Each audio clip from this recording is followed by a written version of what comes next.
Hey guys, how's it going? M&M Gaming here, and today we're back with another video. Yeah, today, as you can see in the background, we'll be sort of talking about first impressions of Fat Princess, and whether I'd recommend picking it up. Um, I'm going to start doing this, I think, for the smaller games that you guys may not maybe know of as much. So yeah, definitely going to do that for you. So yeah, this in the UK is actually on sale now for I think it's about £5. I can't remember though the exact price. So and it was 15, so that's not bad.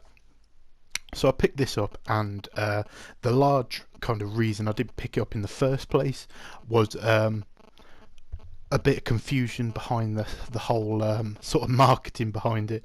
When I watched like the E3 sort of PlayStation experience sort of stuff where they advertise this game. Um, they obviously sold it on the point that it's a four-player couch co-op, um, but it's so they kind of made it out that you had to have um, four players online or couch, and I'm not big, into online sort of games, so that kind of put me off. But trying this, the whole thing now, I haven't completed it yet. I'm up to nearly finishing chapter 4 out of 7, so I'm nearly done, but I want to platinum it. I'm going through on normal, then you unlock hard and cake maker mode, which is the hardest, so that'd be interesting to play through. I may wait until I platinum the game to do a full review of the game, because the first impressions, the time it'll take me to finish the game, may be like a day or two after the video actually goes up. So yeah, I'm not too sure about that.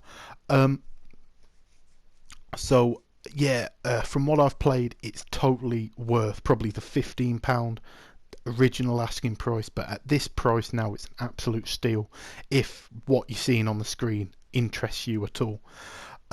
It's definitely one of those games that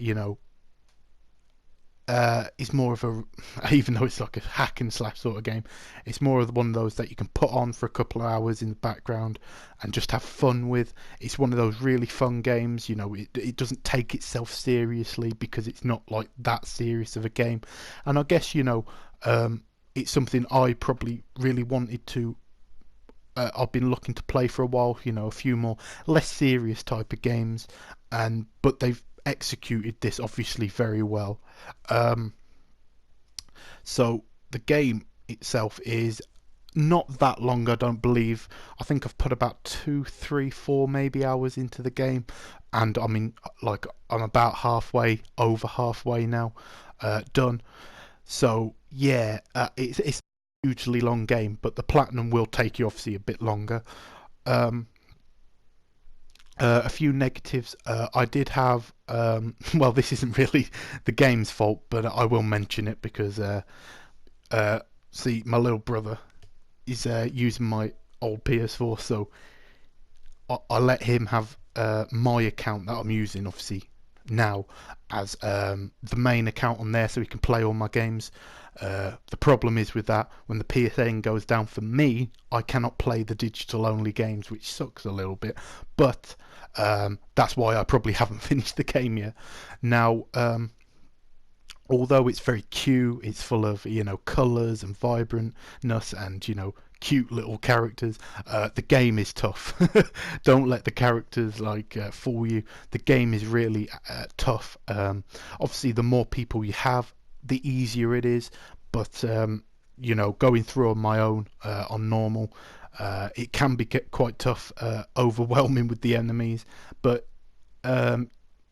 if you kind of run to the checkpoints, it's not too bad. I don't have to do that now, but I'm guessing on the cake maker difficulty, I'm gonna have to just ignore the enemies and just sprint to the checkpoints. Um, the the other negatives, I would wish, I understand it's a smaller game, lower budget. I understand that, and that's probably the limitations of it. But yeah, I think it's a bit frustrating when you have sort of this open world, and you're trying to get from one place to the other, and there's loading screens. I know it's not a big thing, loading screens. It's just something that I noticed. But that's it. That's really it. So again, it's one of them games where I'm having to pick faults that aren't really that bad. I love the leveling up system in this game. It's similar to what I guess Dragon Quest Heroes is. Well, when I played it, it's similar to that. It's just kill enemies until you level up, and I like that sort of thing. Not having to do specific things, just kill enemies, you level up. That's awesome. And also the weapon upgrades. Yeah, it really does help your weapon. It's later in the game. The upgrades definitely help. The cool thing is there's many different classes, and not just that, there's actually different attitudes. Now, I don't know if the attitudes particularly change the gameplay, but there's I'm using the clown one. There's the emo one. There's the I'm not too sure. What was the other one? The magician, I think. There's like 5 different ones, and there is a trophy getting 2,500 coins across all 5. That shouldn't be too hard. I think you can create multiple characters at a time, which is awesome. That you can just create a character, start a new game, go through that, you know what I mean, and have different sets of characters, different builds. At the moment I'm trying to get the 300 kills with the warrior, then I'll go to the mage, then I'll go to the archer, and all that good stuff. And that's really cool that that you can just level up all these sort of stuff. Plenty of content in the game. Once you finish the main game, they unlock hard difficulties, which gives you definitely an incentive to go back into the game. But then you've got now I'm not too sure what it is. Now, if you guys have played the game, because obviously I'm going through the story at the moment, there is a mode called Grindhouse. I think that's I don't know if it's sort of a challenge area. I'm not too sure what it is, guys, but definitely I'll be trying that out. Yeah, in the near future. I'm not too sure what it is. I think it's an online thing that you can do with your friends, but that'll be definitely fun to play.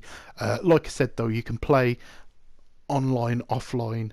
You can play 4 people co-op. So if you want to go through the story and really make it easy, if you've got 4 friends, controllers, or 4 people with a PS4 and this game,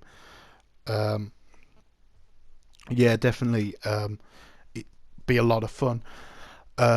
I love all the references in the game, guys. It has a lot of references to movies, songs, TV shows, and that's really cool.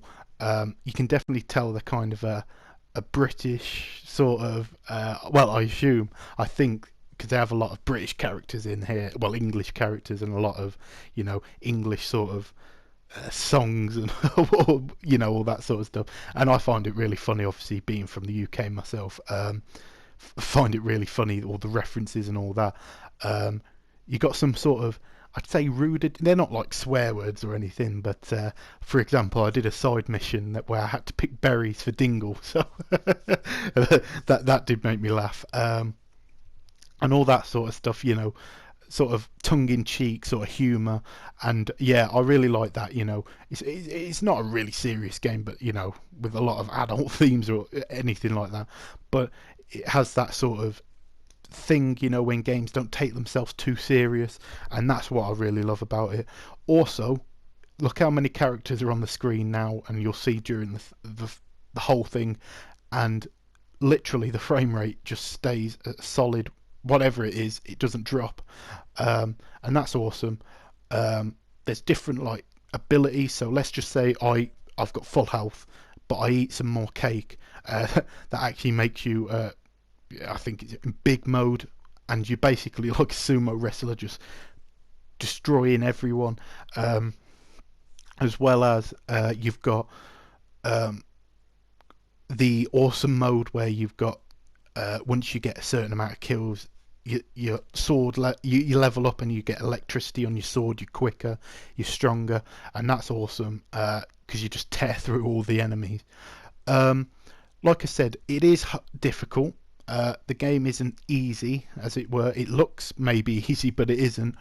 And some of the bosses can be pretty difficult, as you see me in big mode now, just destroying everyone. There's definitely some difficult bosses in this game, from what I've seen anyway, from the first 4 chapters, where you have to kind of use your head a little bit. You have to think, what is this guy doing? Where do I go? And all that stuff. I just fought a pirate boss. Now I'm not going to spoil it, who he's called or whatever, but there's just so many enemies in a short space, and you know, he does a spinning move with swords. If you go near him, he can tear you apart. So yeah, definitely got to use your head. But I really enjoy this game, guys. For me, it's definitely like an 8.5, 9 out of 10 without a shadow of a doubt. But I'm going to give my full number review when I finished the game. But something I can tell you with absolute 100% confidence, that this game is worth the £5-6 whatever sale at the moment. And it's definitely, I'd say, for the content you get, the humour you get, and just the gameplay itself, definitely worth the £15, or however much it is in the US or the rest of Europe. Definitely worth it, guys. And yeah, I'm absolutely loving it. Now I'm just gonna leave the video here, but I may skip a little bit and show you a really funny song that did have me laughing. I actually stopped to listen to it about 3 times though. I thought it was really clever. So I'll leave that with you guys. If you enjoyed the video, if this was helpful, or you know, you like the game or any of that sort of stuff, let me know down below. If it was helpful, like I say, leave a like if you want to, and message me on Twitter at MNMGaming2. Any questions or any sort of things you want me to do on this channel, much appreciated, guys. And I'll see you guys in the next video.